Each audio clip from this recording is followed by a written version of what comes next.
যে গোটেই পৃথিৱীত বিয়পি আছিলে সেইটো আমি উপলব্ধি কৰিব পাৰিছোঁ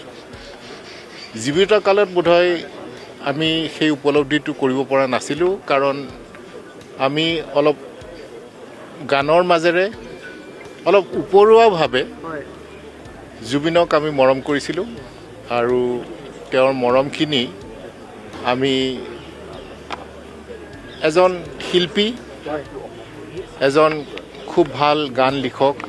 খুব ভাল গানৰ কম্পোজিশন এজন উৎকৃষ্ট কবি এজন মিউজিকৰ মাল্টিফেসেটেড ট্যালেন্ট থকা মানুহ এজন আমি হেনুকা হিচাপতে জুবিনক আমি মনত পেলাইছিলোঁ তেওঁৰ জীৱিত কালত আৰু তেওঁৰ গানবিলাক আমাৰ নিত্য সংগী আছিলে বহুতৰ কাৰণে বহুতে যদি অসমীয়া গান শুনিব খোজে আমি ভূপেন হাজৰিকাৰ গান শুনিছিলোঁ জুবিনৰ গান শুনিছিলোঁ পাপনৰ গান শুনিছিলোঁ কিন্তু সুৰকাৰ গায়ক ভাৰতত অসমত বা ইণ্টাৰনেশ্যনেলি বহুত আছে কিন্তু প্ৰত্যেকজন শিল্পীয়ে জুবিনৰ মৃত্যুৰ পিছত তেওঁক যিমান মৰম আদৰ এটা অভূতপূৰ্ণ এটা পৰিৱেশত মানুহে তেওঁক বিদায় দিছে এইটো কিন্তু সবৰে কাৰণে এটা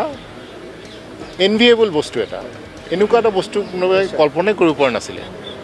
সো মই ভাবো this is something as people from Assam we can take great pride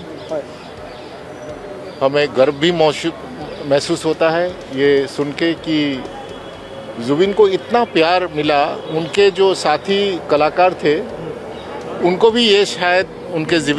जीवन काल में महसूस नहीं हुआ होगा कि जुबिन कैसा शख्स था तो इसीलिए मैं चाहता हूँ कि हम लोग उनका जो स्मृति है उनके जो गान हैं उनके जो कविता है वो सबको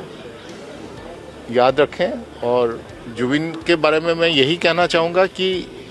he was the child of a god তেওঁৰ মনটো ইমানখিনি চাইল্ড লাইক আছিলে এটা ইনোচেন্স আছিলে যে মুখত যিকোনো আশা কথাটো তেওঁ কৈ দিব পাৰিছিলে কাৰণ তেওঁৰ মনত কোনো শংকা নাছিলে আৰু সেইটো কাৰণে জুবিনৰ প্ৰতি যিটো মানুহৰ ৰাইজৰ মৰম সেই মৰমটোত